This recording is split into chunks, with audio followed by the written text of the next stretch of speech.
Se eu não me engano, essa é a escalação do Fla-Flu. E a gente, André, Gugu, né, e Melão, a gente tem, nesse cenário, tem o John Kennedy, que é um jogador para entrar, tem o Diogo, né, que são jogadores que existe aí a alternância para ver se vai encaixar titular o John Kennedy ou o Diogo, isso que eu queria trazer. Foi bom você falar isso, Gugu, porque eu estava vendo essa mensagem da Vilma Santos, esse é o time, e aí você tem o John Kennedy e o Diogo, para fazer uma definição, se vai com o John Kennedy no lugar do Keno, bota o John Kennedy na correria depois, enfim. Porque ele também é o seguinte, ele melhorou muito, mas ele ainda está fazendo a jogada, sempre aquele toque a mais e as coisas estão tendo dificuldade. Ele está tendo um pouquinho de dificuldade. Agora ele está correndo, buscando o jogo, tenta, mas você vê, contra o Vasco, por exemplo, eu acho que teve sempre um toque a mais e ele acabou perdendo. E ele, às vezes, ele pega a bola e ele acha que ele vai seguir direto. E o cara vai e rouba a bola dele. Então, o John Kennedy está também falhando um pouquinho. E a gente tem a possibilidade do Léo Fernandes, tem gente que gosta, tem gente que gosta do Martinelli, o Lima também é aquela situação que muita gente não gosta, agora podendo jogar no lugar do Ganso, mas você vê muita gente reclamando do Lima, né? E aí tem o Marlon e o Braz para substituir lá na zaga, porque está tendo essa troca. Eu queria saber dos três também, se essa troca sempre da saída do Felipe Melo, seja por cartão, seja por desgaste, que é um jogador alto, que consegue, aquele jogo contra o River, ele foi o melhor em campo, né? Contra o River no 2-0 lá no Monumental. E vocês acham que essa troca tá legal, tá correta, tirar realmente, botar o Martinelli e botar o André pra zaga, Melão? Vilela, assim, é uma coisa que tem sido recorrente, né? E em vários jogos o Diniz conseguiu o resultado. Então, assim, eu não curto. Eu acho que a gente perde o André numa saída de bola no meio de campo. Eu acho que pode até tirar o Felipe Melo e colocar um outro jogador. Mas essa substituição, quando ele coloca o André como zagueiro, ele vê o André como um jogador de explosão, um jogador jovem, com habilidade para matar a jogada, e aí ele ganha um cara de marcação.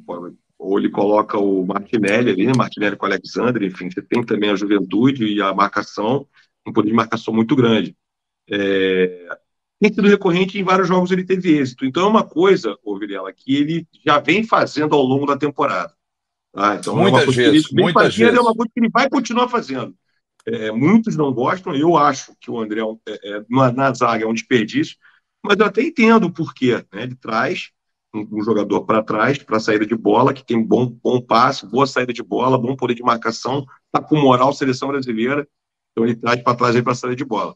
Mas por mais que eu não concorde, assim como eu não concordo também, Virela, com o posicionamento do Ganso nos últimos jogos. O Ganso ele vem jogando muito atrás, ele fica atrás da linha da bola e aí você mata o que ele tem de melhor, que é o que? A visão além do alcance, o último passe. Se você coloca o Ganso mais próximo da grande área de ataque, ele vai ser muito melhor para o time, porque ele vai achar sempre um jogador ali solto para dar o passe e fazer o gol. Assim como jogadas com o Samuel Xavier, que a gente viu várias vezes também ao longo da temporada.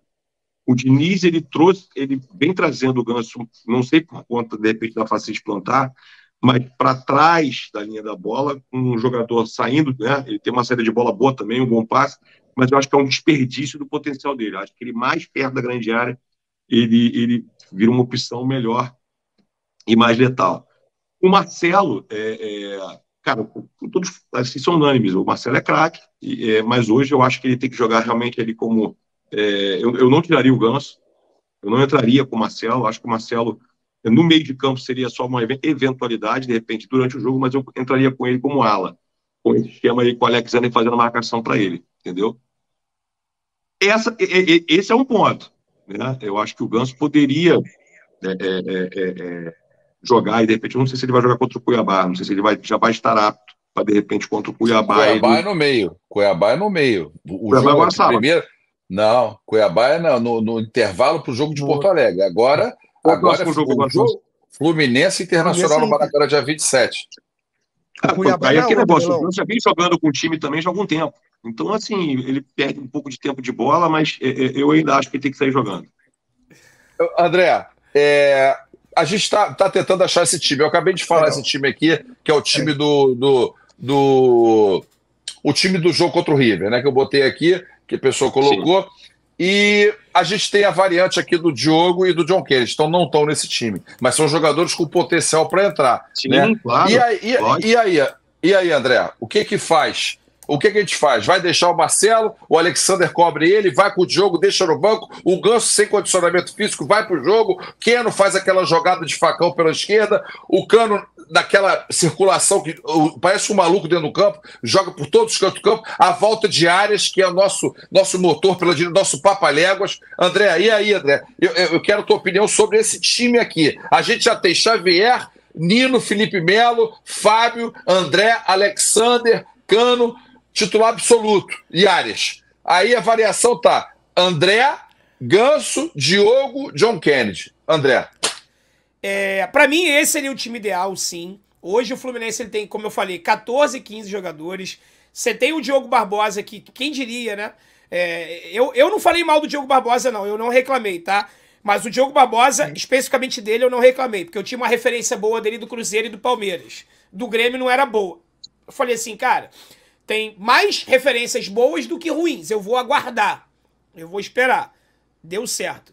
Então, assim, que a chegada do Diogo Barbosa e essa performance dele agora sirva pra gente dar uma segurada quando o cara chega, né? Não dar aquela detonada de cara, a não ser se o histórico do cara for 100% ruim.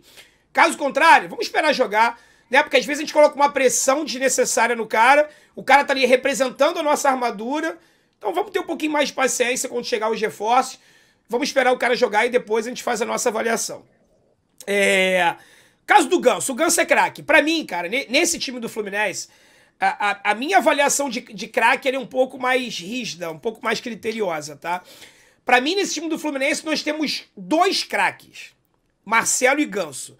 O Arias está no caminho, Alexander no caminho. Talvez o Fábio seja o craque do gol, né? Do goleiro, que você pode ter no gol, o Fábio seja um craque no gol. Mas e alguns projetos de craque, como o André, Alexander, o Arias. Então, assim, dificilmente eu vou optar pelo Ganso, Paulo Henrique Ganso, no banco de reservas.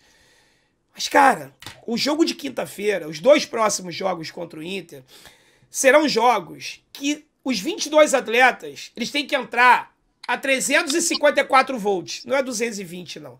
Os caras vão ter que entrar na performance máxima, dar tudo, a vida, o sangue. E o Ganso tá vindo de um período de 30 dias sem jogar. O Ganso ele já tem uma rotação mais lenta, com ritmo e forma no auge. O Ganso, 30 dias sem jogar, vindo de uma lesão no joelho que causa insegurança, me preocupa. Me preocupa. Então, assim, hoje, cara, eu não sei se eu começaria com o Ganso titular nesse jogo contra o Inter de cara, não. Tá? Talvez, se o Diniz colocar ele contra o Cuiabá, quer dizer, pro primeiro jogo não, Cuiabá seria pro jogo lá de Porto Alegre, né? Pode ser que no segundo jogo, se ele entrar, tiver uma minutagem no jogo de quarta-feira, dia 27, jogar contra o Cuiabá, pode ser que lá em Porto Alegre ele seja uma opção. Mas agora, de cara, 30 dias sem jogar, tu meter o Ganso, vai ser 21 jogadores numa rotação e o Ganso numa rotação completamente diferente. É um baita risco. E aí nós temos um problema. Aí a gente volta para aquela discussão. Qual jogador colocar ali? Lima? Não, Lima não. Martinelli? Aí você formaria um meio-campo com André, Alexander e Martinelli? Não, André, mas precisa ter um meio de criação. Bota o Marcelo. O Marcelo não joga o jogo todo. Aí o que você faz? Coloca o Marcelo no primeiro tempo e entra o Ganso no segundo sem ritmo, justamente quando o jogo estiver pegando fogo. O que o Gugu falou aqui é muito legal. A gente precisa armar esse time. Se a gente tem 15 jogadores, 14, só jogam 11, a gente precisa armar o nosso time de acordo com as características do Internacional. Vocês sabiam que o Cudê, ao contrário do Fluminense, que tem folga hoje e amanhã, para quem não sabe, o Fluminense está de folga hoje e amanhã, não treina. O Inter não teve uma folga nesse período. O Cudê está trabalhando. Por quê? Ele tem menos tempo com a equipe do Inter do que o Diniz tem com o Fluminense. O Diniz está com o Fluminense há 1 ano e meio. O Cudê está agora, 2, 3 meses. Então ele está tentando recuperar esse tempo perdido. Ele vai tirar o Bustos do time titular a princípio. Pelo menos são essas as notícias que vêm de Porto Alegre. Para colocar um lateral direito com características mais defensivas. Porque ele sabe que o lado esquerdo do Fluminense é muito forte. Com o Keno, com o Marcelo, com o Alexander. Que o pesado do jogo do Fluminense é pelo nosso lado esquerdo. E aí o Cudê, já pensando nisso, ele vai tirar o Bustos, que é o lateral titular, para poder colocar um lateral com características mais defensivas para tentar acabar com aquele nosso lado esquerdo ali. Então, assim, cara, quem vai jogar, André? Não sei, mas eu não começaria com o Ganso de cara nesse jogo, não. Eu acho um baita risco. Tá? Totalmente fora, né? Totalmente fora de ritmo. E aí, né? aí pode ter gente que fale assim, pô, mas eu prefiro o Ganso sem ritmo do que o Lima com ritmo. Será? Não sei. Martinelli na posição, André, Alexandre e Martinelli. Aí no segundo tempo você desloca o Marcelo pro meio para acabar com as últimas energias dele, bota o Diogo Barbosa na lateral esquerda. Uma coisa é certa, eu desisti de tentar adivinhar ou entender o que o Diniz vai fazer. Tá? Ele é um cara que você pode criticar ele por um monte de coisa, mas menos por omissão. O Diniz, ele não peca por omissão. Ele é muito ousado. Ousado! Ele é ousado. Ele bota o time do Fluminense pra cima do adversário. Então, assim, eu espero qualquer coisa vindo dele. Inclusive, num determinado momento da temporada, o meio-campo com Marcelo e Ganso simultâneos, os dois jogando juntos. Não duvido de nada. Não pro jogo contra o Inter, mas num determinado momento da temporada.